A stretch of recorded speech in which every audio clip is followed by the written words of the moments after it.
టీడీపీతో పొత్తు కారణంగానే రాష్ట్రంలో బీజేపీ తీవ్రంగా నష్టపోయిందని బీజేపీ రాష్ట్ర అధ్యక్షుడు కన్నా లక్ష్మీనారాయణ అన్నారు. నరసరావుపేట లోక్సభ స్థానం నుంచి బీజేపీ అభ్యర్థిగా పోటీ చేస్తున్నా తనకెవరూ ప్రత్యర్థి కారని, ఈసారి ఓటు వేసి గెలిపిస్తే వ్యాపారం పక్కకు పెట్టి ప్రజాసేవ చేసుకుంటానని అంటున్నారు. జైలుకి వెళ్లాల్సి వస్తుందనే భయంతోనే చంద్రబాబు మళ్లీ బీజేపీతో పొత్తుకు ప్రయత్నిస్తున్నారంటున్న కన్నాతో మా ప్రతినిధి కన్నా Lakshminarayana face to face. Narasaraopet BJP MP అభ్యర్థి కన్నా లక్ష్మీనారాయణ మన ముందు ఉన్నారు. ప్రచారం ఎలా సాగుతోంది? ప్రజల నుంచి స్పందన ఏ విధంగా కనిపిస్తుందండి మీకు?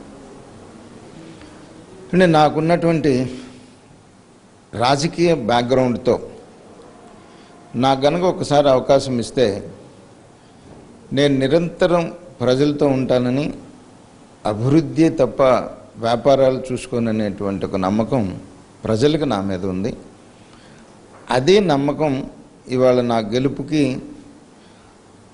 ఈజీ అవుద్దనేటువంటి ఒక నమ్మకం నాకుంది. మీ చిరకాల ప్రత్యర్థి రాయపాటి మీద మీరు ఎంపీగా బరిలో దిగుతూ ఉన్నారు. ఎలా ఉంటుంది ఈ ఈక్వేషన్? ప్రజెంట్ ఆయన సిట్టింగ్ ఎంపీ కూడా అక్కడ. అండ్ ప్రజలకి తెలుసు నేనేంటి, రాయపాటి సాంబశివరావు ఏంటి అనేటువంటి ఒక మాట.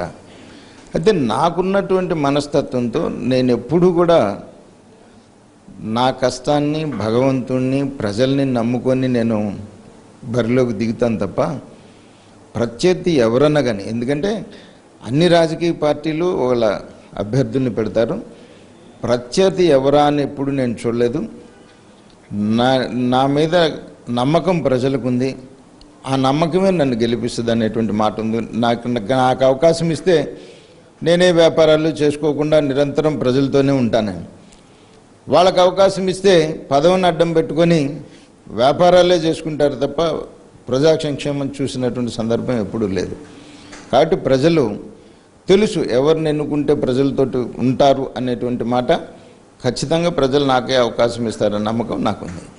ఏ విధంగా ప్రజెంటు అధికార తెలుగుదేశం పార్టీ, ప్రతిపక్ష వైఎస్ఆర్ కాంగ్రెస్ పార్టీ, ఇటు జనసేన, ఇన్ని పార్టీల మధ్య బీజేపీ కూడా ఎంపీగా అక్కడ పోటీ చేస్తుంది. జాతీయ పార్టీ అయినప్పటికీ కూడా రాష్ట్రంలో బీజేపీకి ఉన్న ఓటు బ్యాంక్ ఎంత, మీ గెలుపుకున్న ధీమా ఏంటి అని అడిగితే, ప్రజలు నా పనితీరుని ఒకసారి ఓటిచ్చి గెలిపిస్తే పార్టీలకు అతీతంగా, కులాలకు అతీతంగా నా దగ్గరకు వచ్చినటువంటి వాళ్ళందరికీ కూడా నేను సహజంగా నా చేతనైనంత వరకు పనిచేసి పెడతాననేటువంటి నమ్మకం ప్రజలకు ఉంది.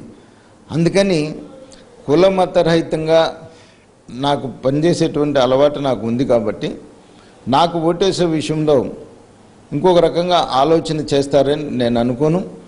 ఖచ్చితంగా నన్ను కనుక గెలిపిస్తే నేను ప్రజల పక్షాన ఉంటానని, ప్రజల సమస్యల పక్షాన ఉంటానని, అభివృద్ధి పక్షాన ఉంటాననేటువంటి నమ్మకం నాకుంది.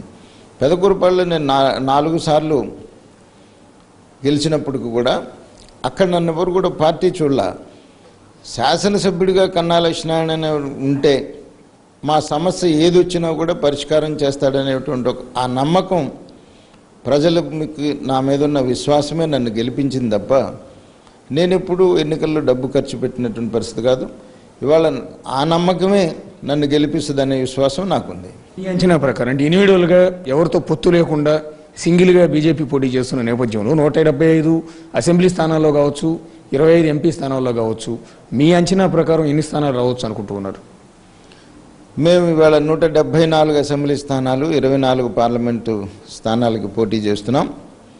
ఖచ్చితంగా 19 తర్వాత రాష్ట్ర అసెంబ్లీలో కానీ పార్లమెంట్లో కానీ ప్రధానమైనటువంటి పాత్ర భారతీయ జనతా పార్టీ శాసనసభ్యులు, ఎంపీలు పోషిస్తారు. దాంట్లో డౌట్ లేదండి. ఫైనల్గా ఒక్కసారి నరసరావుపేట ఎంపీ అభ్యర్థిగా ప్రజలకు ఏమి హామీ ఇస్తూ ఉన్నారు? గెలుపు పైన మీ ధీమా ఏ విధంగా ఉంది? నరసరావుపేట పార్లమెంటు పరిధిలో ఉన్నటువంటి ప్రజలందరూ కూడా నాకు ఓటేస్తే మీరు ఇచ్చినటువంటి ఓటుతో నేనే వ్యాపారాలు చూసుకోకుండా నిరంతరం నియోజకవర్గ అభివృద్ధి కోసం ఏదైతే ఇప్పుడు మీరు ఎమ్మెల్యేల చేత పీడింపబడుతున్నారు, ఎమ్మెల్యేల ట్యాక్స్, కోడల ట్యాక్స్ అని, లేకపోతే మీకు పెదకూరుపాడులో కానీ, గురజాల్లో కానీ, వివిధ ప్రాంతాల్లో ఎమ్మెల్యేల ట్యాక్స్ ఎట్లయితే కడుతున్నారో ఆ ఎమ్మెల్యేల ట్యాక్స్లు లేకుండా ప్రశాంతంగా జీవనం గడిపేదానికి హామీ నేను ఇస్తున్నాను. ఏ విధమైనటువంటి ఈ రాజకీయ నాయకుల చేత పీడింపబడకుండా అవినీతి రహిత అభివృద్ధి చేస్తాను, నిరంతరం మీతో ఉంటాను, మీతో నడుస్తానని చెప్పేసి నేను నర్సాపేట పార్లమెంటు పరిధిలో ఉన్నటువంటి ప్రజలకు చెప్తున్నాను. మరి అభివృద్ధి కావాలి అనుకుంటే కమలం గుర్తు మీద